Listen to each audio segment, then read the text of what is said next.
বিবি গর্ভবতী, বাচ্চা আছে,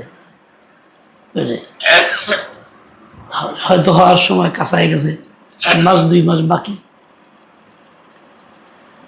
এখন বিবি কয় যে এই সময় আপনি যেতেছেন, আমার কেউ নাই বাড়িতে, আমি একা, গর্ভবতী বাচ্চা হন, কেমনি কি হবে? তো বেটা করে অসুবিধা নাই, তো বাচ্চার আমি আল্লাহ আমার দিয়ে গেলাম, ফিরে মানিল্লাহ। তো বেটা শহরে গেছে, আয় না 2 বছর প্রায়। আগে তো মোবাইল ছিল না, যোগাযোগ হইতো না, খোঁজ খবর। 2 বছর পরে আইছে। তা আইসা বাড়িঘর নাই, ঘরটা সব অনাবাদ, বাড়ি অনাবাদ। জুড়ে দে, কি খাই যাস তুই? চতুর্দিকে খাই যা। এখন মানুষের জিজ্ঞাসা যেমন বিবি কো, বাচ্চা কো, এই অবস্থাকে। কারণ তুমি গেছো তার কিছুদিন পরেই তোর বিবিও মারা গেছে, বাচ্চা মারা গেছে। এখন আমরা দাফন করছি গুরুস্থানে, কিন্তু প্রতিদিন সন্ধ্যার পর, রাতের বেলায় সন্ধ্যার পরে কবর থেকে আগুন ওঠে, আর আগুনের মধ্যে বাচ্চাটা খেলাধুলা করে, প্রতিদিন দেখি। কিন্তু আমরা সাহস পাই না, কেউ বুঝি না। যাই হোক, বেচারা মনটা খারাপ। তো সন্ধ্যার সময় দেখলো ঠিকই কবর থেকে আগুন উঠছে, আগুনের ভিতরে বাচ্চাটা খেলতেছে। আল্লাহ রকে, আল্লাহ আমি তোমার দিয়ে গেলাম হাওয়া লোকেরা, ফি আমার কইলাম তুমি বাচ্চা ফেরত দাও। সাথে সাথে বাচ্চাটা আগুন থেকে বেড়ে বাবার কাছে এসে পড়ছে। তো খুশি, আল্লাহ তার মারে ফেরত দাও। আওয়াজ আসছে উপর থেকে যে না, তুই বাচ্চারে আমার হাওয়ালা করছিলা, ওর মারে আমার হাওয়ালা করো নাই। যদি কইতো তোমারে এবং তোমার বাচ্চারে আল্লাহর হাওয়ালা করে দিলাম ফিয়া মানিল্লাহ, তা তো কয় না, কিন্তু বাচ্চারে আল্লাহর হাওয়ালা করলাম, এটা কয়ে গেছো। কাজে এই আমার মতো আমি রক্ষা করছি, আমাকে সুবুত করছো বাচ্চারে, বাচ্চা রক্ষা করছি, যে ফেরত দিলাম। কিন্তু মায়েরই আমি সুবুত করে দেওয়া নাই, মায়ের আর ফেরত দেওয়া হবে না। তার মায়ের আর ফেরত পাইল না, বাচ্চাটা ফেরত পাইল। এই ঘটনাটা আছে হায়াতুল হায়াওয়ান কিতাবের মধ্যে। তাহলে চিন্তা করো, ফি আমানিল্লাহ বলার মধ্যে কত ফায়দা, কত বেশি লাভ। চিন্তা করছো ফি আমানিল্লাহ বলার মধ্যে কত লাভ? কথা কয় না। কি বুঝলা? কেনা কেনা বুঝলা? কিরকম বুঝলা? যে কোনো মাল বা বাল বাচ্চা সবকিছুই কি করবা? আল্লাহর হাওয়ালা করে দিবা। নিজের দায় রেখে যাও না, আল্লাহর দায় দিয়ে যাও। রাখার সময় বিসমিল্লাহ বলবা, তার সাথে ফি আমানিল্লাহ। সুরে যে দিব না কেন, আল্লাহ পাকের কাছে আমানত দিছ, আল্লাহ এটা ভালো রাখবো। কেমনে রাখবো এটা তোমার চিন্তা না, রাখবো যে লোকতা তুমি যে নিবা। তোমার দায়িত্ব হলো আল্লাহর হাওয়ালা করে দেওয়া, কিন্তু কেমনে রাখবো এই চিন্তা তোমার দায়িত্ব না, তোমার কাজ না। তুমি আল্লাহর কাছে দিয়ে যাও, ফের পেবা। কয়েকদিন আগে আমার আব্বাটা ঘটনা বলছিলেন, দুনিয়াতেও কিছু কিছু ঘটনা এরকম আছে। এক বেচারা স্বর্ণ ব্যবসা করে, সাইটাই দুইয়া স্বর্ণ পায়, স্বর্ণ বানায়, উত্তরবঙ্গে নিয়ে বেছে। এক মহাজনের কাছে গেছে এটা বেচতে, মহাজন দাম কইছে কম, তার দেয় নাই, এক জায়গা যাইব। মহাজন কয় আপনি মালটা দেন, মাইপা দিয়ে আপনার কতটুকু আছে। কয় না আপনার দিব না, মাল মাপার দরকার নাকি। আরো কয়েকজন ছিল, তাকে মাল মাইপা দিয়েছে, পছন্দ দেয় না, দেয় নাই, এর দেওয়াই দেয় নাই। রাস্তা থেকে মাল্লা চুরি হয়ে গেছে, পকেট মাররা লেগে গেছে। মনটা খুব খারাপ, এত এটা এই মহাজের কাছে ফিরে আইছি, ভাই দুঃখিত, এই মালটা তো চুরি হয়ে গেছে, ব্যক্তি জেল হয়ে গেছে। এখন মহাজন আচ্ছা বসো, দিয়ে কি করা যায়। সুরের নেতারে খবর দিছে যে আমাদের ঘনিষ্ঠ এরা ব্যবসায়ী মালটি ফেরত দিই।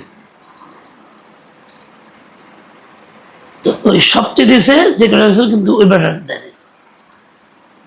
মহাজন কইছে আমার এই পরিমাণ মাল আছে, একটা অতটুকু, একটা অতটুকু, একটা অতটুকু, আমার মাল ফেরত দিই।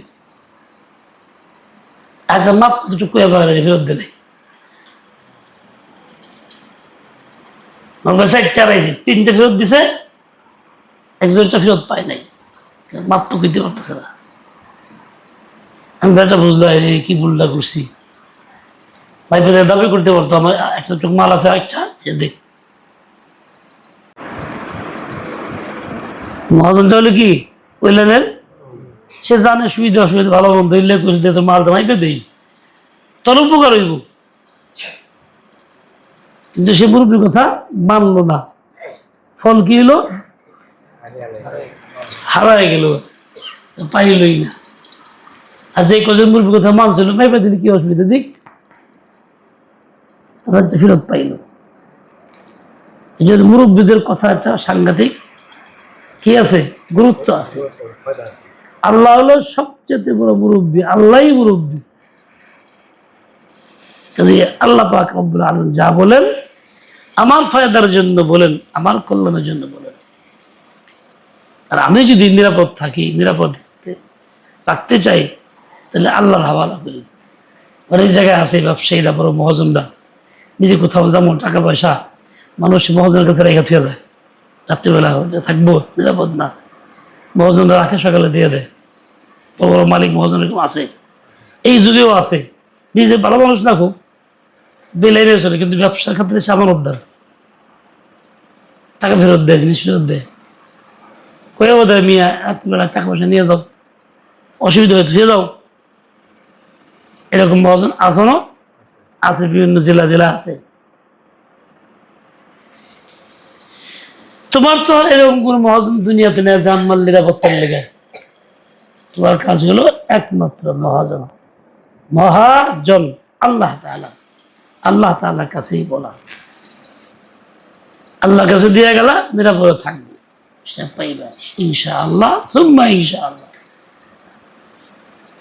বান্দা তাকেই বলে যার সম্পর্ক মালিকের সাথে এরকম হয়, যার সম্পর্ক মালিকের সাথে এরকম হয়, লেনদেন মালিকের সাথে। এমনি আল্লাহ সে সম্পর্ক গভীর ছিল, তার লোক মা আল্লাহ ছিল, আজিবাজিও কাম করতেন। হাবিবি নাজ্জাল হাবিব আজমি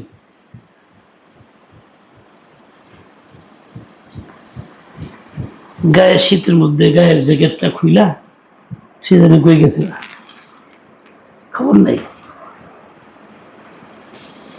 এখন অনেক সময় হয়ে গেছে, ওনারা শেখ ওই পথে যেতেছেন, শেখ দিয়ে চিনছে যে হাবিব আজমির খারাপ হয়েছে, এটা ফেয়ে গেল, কই কই গেল, আর এভাবে রেখে গেল, নিরাপদ না, খোলাবেলা জায়গা, কেউ নিতে পারে। আচ্ছা আমি একটু দাঁড়াই দিই, আড়া দেই, লোকটা গেল কই।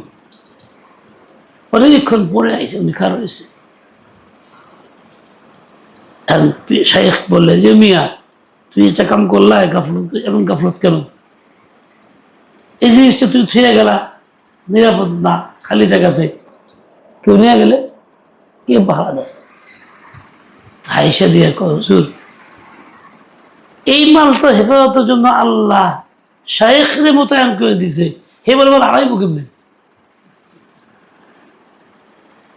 এই মালটার হেফাজতের জন্য আল্লাহ আমার শায়েখরে মোতায়েন করছে, হে পাহাড় দিতেছে, হে বলে আড়াই কেমনে? বল আমার মাল হারাইবো না, যেহেতু আমি আল্লাহর কাছে দিয়ে গেছি। আল্লাহ তাআলা আপনার খারাপ করছে, আপনি পাহারা দিচ্ছেন। কত গভীর চিন্তা, কিরকম আস্থা আল্লাহর প্রতি হইলে এটা হইতে পারে, কিরকম বিশ্বাস আল্লাহর প্রতি হইলে এই কাজ করা যেতে পারে। আল্লাহ একমাত্র পাহারাদার, একমাত্র হেফাজতকারী।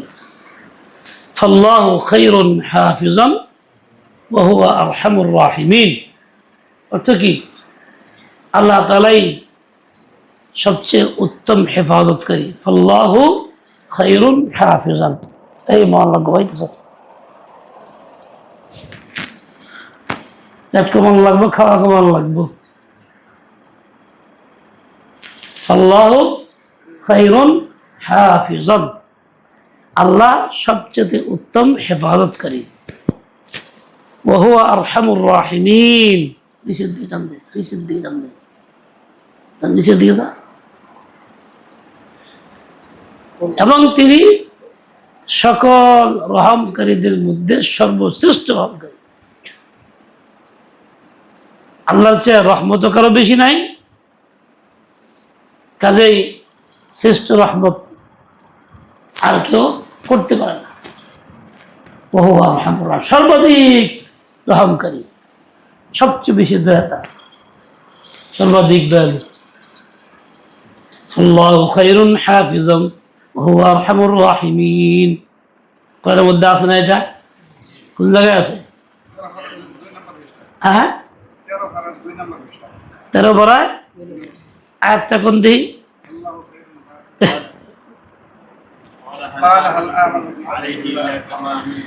قال هل آمنكم عليه إلا كما أمنتكم على أخيه من قبل। ইউসুফ আলাইহিস সালাম যখন ভাইয়েরা চায় যে বাইরে দিয়ে দেন, আমরা যাই খেলাধুলা করি, জঙ্গলে যাই, 10 ভাই মিলে খেলি, এর দেন না, এই খেলাধুলা থাকে করে না, একা একা থাকে, বাপ বেশি আদর করতেন, তাই কাছাকাছি চোখে চোখে রাখতেন, দিতেন না। টান দে, জুড়ে দে। এখন কইছি যে আপনি চিন্তা করেন না, আমরা এটা পাওয়া দেব। ভাইদের মনে হইল দুষ্টামি, এর নিয়ে ফেরে বাপের থেকে সরে এলাম। আল্লাহ তাআলা আজীব ফয়সালা করছেন। ইয়াকুব আলাইহিস সালামকে এই বিষয়ে আল্লাহ ইলম দেন নাই যে নিয়ে এরকম ভাবে গায়েব করে লাগবে। আশঙ্কা হয়েছে, আশঙ্কাটা বলছেন, হয়তো বলে খেলে থুয়ে যাবে গা, বসায় থুয়ে গেল গা, বাগে খেয়ে এলো। ইন্নী আখাফু আন ইয়াকুলাহু যিবু ওয়া আনতুম আনহু গাফিলুন। আমার ভয় হচ্ছে যে এরকম নেকড়া বাগে এসে খেয়ে ফেলাইবো, আর তোমরা খবর রাখবো না। কেন? আমরা বাইরা তোমার শক্তিশালী, ভাড়া দেব। বাপ দিয়ে দিছে ভাইদের কাছে, ভাইরা বলছে সত্যি এখন যে কি করবো, পরিকল্পনা করতেছে, মেয়েরা লাগবো, এই করবো সেই করবো।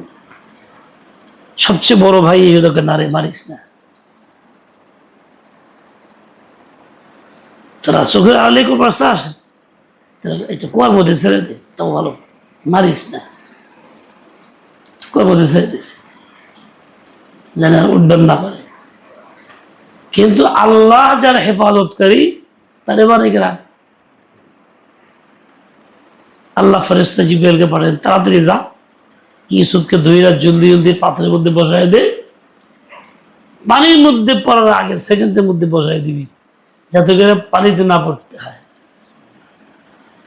যে আল্লাহ তো বলতে পারতেন ইউসুফ উঠ যাও, এই বাতাস থেমে যা, বলতে পারতেন না? বললে তো থেমে যেত, উনি জুলুম থাকতেন।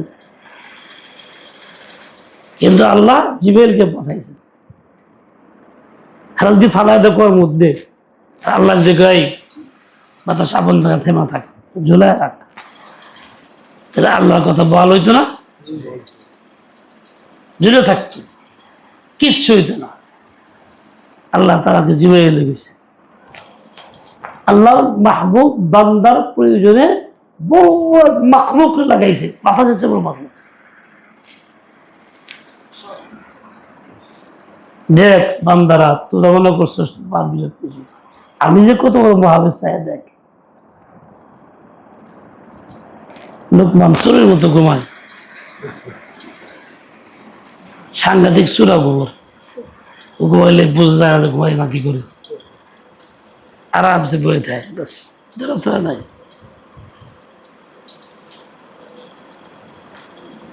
পাথরের মতন বয়ে থাকে। এখন আল্লাহ তাআলা সবচেয়ে বড় মাখলুক জিবরাইলকে পাঠিয়েছে, যা 600 পাখা,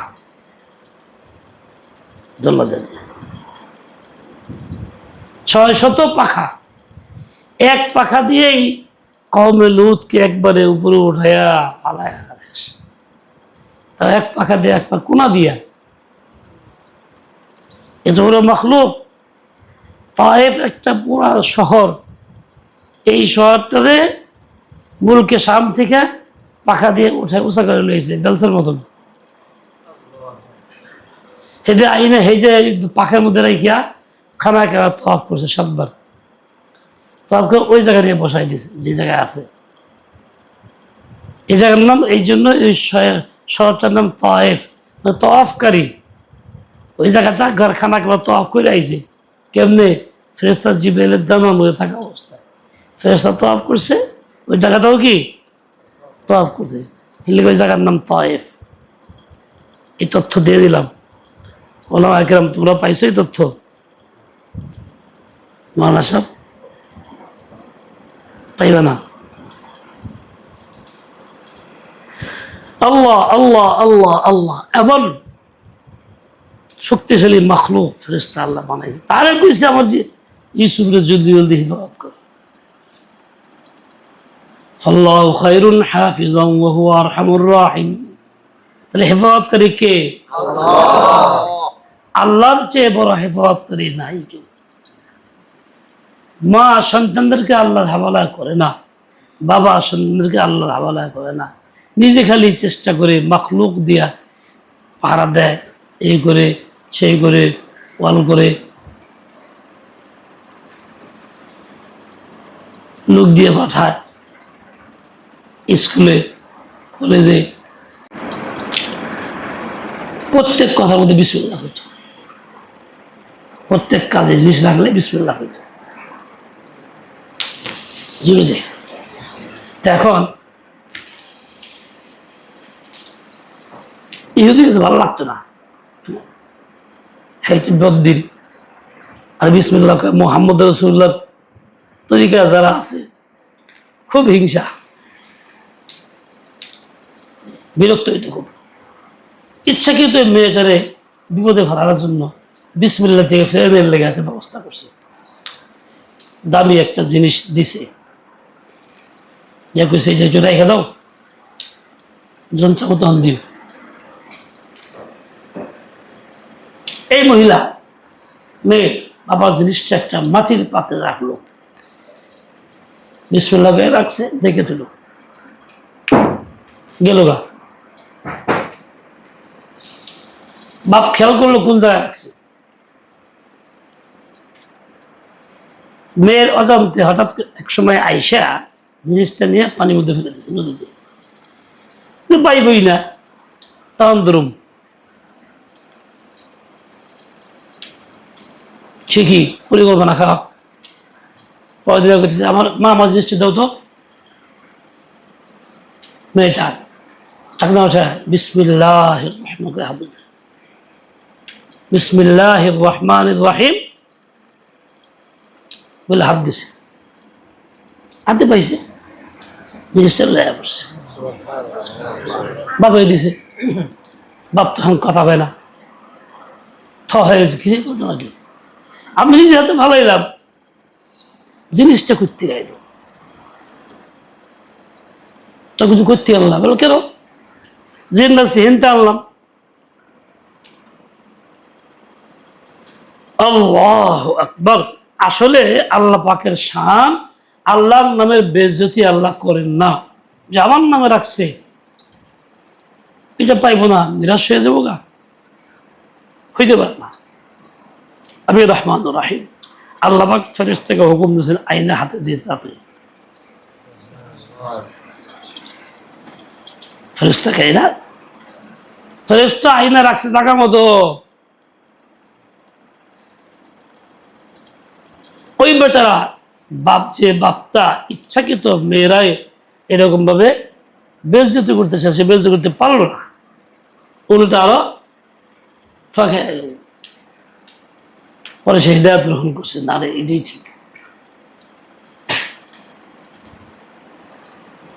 কাজে বিসমিল্লাহকে জীবন সঙ্গী বানাও।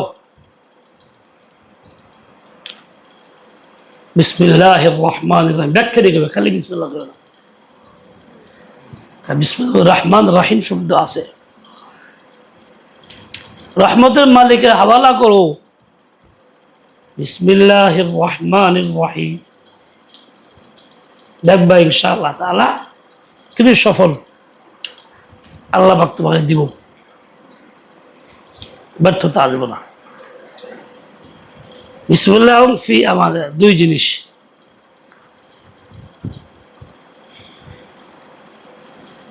আল্লাহ পাক এটাকে বাস্তবে আমল করার তৌফিক দান করেন মজবুতের সাথে।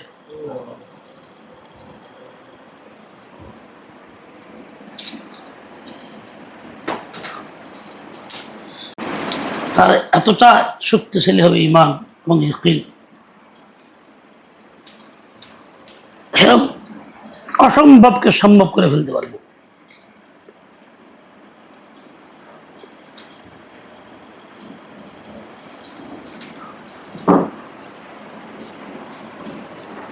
তার প্রতি শক্তিশালী হইব, চিন্তা চেতনা শক্তিশালী হইব, সকল কাজ সহজ হয়ে যাব। এই জন্য বিসমিল্লাহকে সাথী বানাই। এক বুজুর্গ লিখছেন, কেউ কোনো কঠিন সমস্যায় পড়লে অসুবিধা দূর হয় না, সে 4000 বার বিসমিল্লাহির রহমানির রহিম পইরা দোয়া করলে আল্লাহ পাক তার সমাধান করে দেন। কয় হাজার? কি পড়তে হবে? বিসমিল্লাহির রহমানির রহিম।